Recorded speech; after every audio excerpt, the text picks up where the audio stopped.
Hello, dear students. A very good morning to all. How are you? I hope you all are fine. Dear students, open your English course book, Chapter 8, page number 15.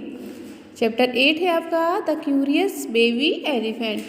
Curious का मतलब word meaning होता है जिज्ञासु या किसी चीज़ की जिज्ञासा रखने वाला. तो curious baby elephant. Reading and complete. Let's read. Long, long ago, the elephant had no trunk. The elephant had no trunk. Trunk means क्या होती है? उसकी सूंड होती है जो, उसको ट्रंक बोलते हैं. Elephant had no trunk. He had only a blackish bulgy nose. Blackish bulgy nose. Blackish bulgy मतलब उभरी हुई सी, उभरा हुआ सा कुछ होता है. और ब्लैकिश नोज. ठीक, इस तरह से उसकी नोज थी. As big as a boot that he could wiggle.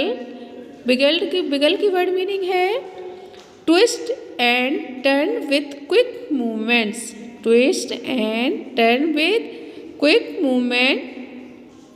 Wiggle from side to side. कहाँ से कहाँ विगल हो रहा था? From side to side. But he couldn't pick up things with it. But there was one elephant, an elephant's baby, who was full of curiosity. वह किस तरह से फुल ऑफ क्यूरियोसिटी से भरा हुआ था. एक बेबी एलिफेंट था जो फुल ऑफ क्यूरियोसिटी की वर्ड मीनिंग है an eager wish to learn or know about something. This means he asked many questions.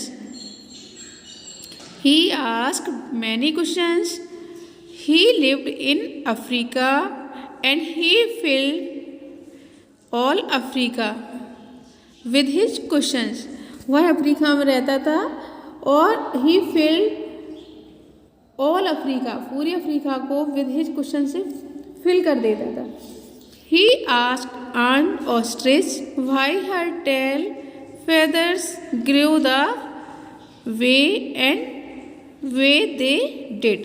He asked Uncle Giraffe how many spots do you have. Uncle giraffe से पूछा उसने how many spots do you have. How many spots do you have. Uncle giraffe मतलब वो सभी से question करता था.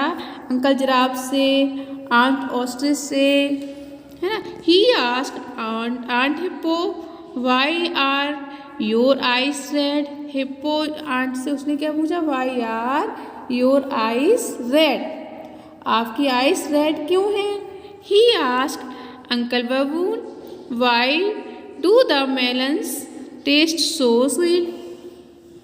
Melon का टेस्ट इतना स्वीट क्यों है? मतलब जो एलिफेंट था वो सभी से क्वेश्चन करता रहता था.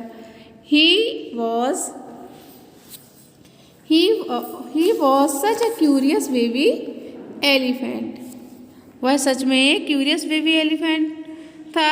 That he always asked many question. वह हमेशा आस्क्ड मैनी क्वेश्चन, कई क्वेश्चन पूछता था. He asked question about anything that he saw or heard or felt or smelled or touched. वह क्वेश्चन करता था about anything, किसी भी थिंग के बारे में जो वो देखता था, सुनता था और फील करता था और स्मेल करता, जो स्मेल आती थी और जिसको टच करता था. सारी थिंग्स के बारे में वो क्वेश्चन करता था.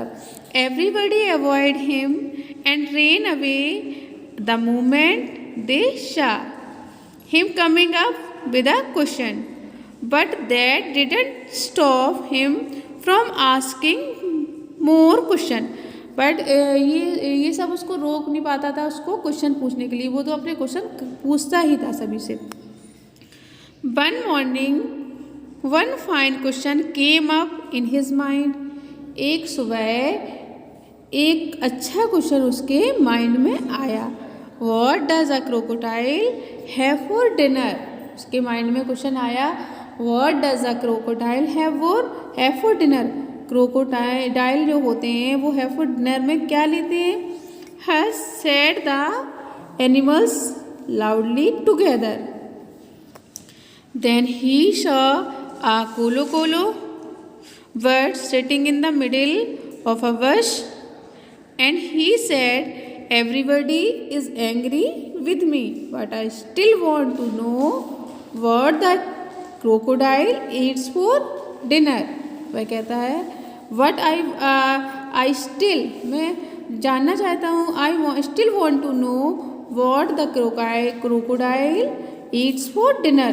The kolo bird gave a sad cry and said, go to the green greasy Limpopo river, you will find your answer there। आपको वहाँ आपके आंसर मिलेंगे। So off he went, carrying a load of bananas and sugarcane and melons। He knew he would be angry on the way। You see, after a week trekking and wading, he reached the Limpopo river। After a week he reached the Limpopo। एक हफ्ते के बाद, एक week के बाद वो कहाँ पहुँच गया? Limpopo river. Okay dear students, इसका बाकी पार्ट हम लोग नेक्स्ट डे रीड करेंगे। अब आप लोग अपने आप ये पेज नंबर 15 एंड 16 रीड करेंगे और इस चैप्टर की वर्ड मीनिंग अपनी नोटबुक में राइट करेंगे। Okay dear students, have a nice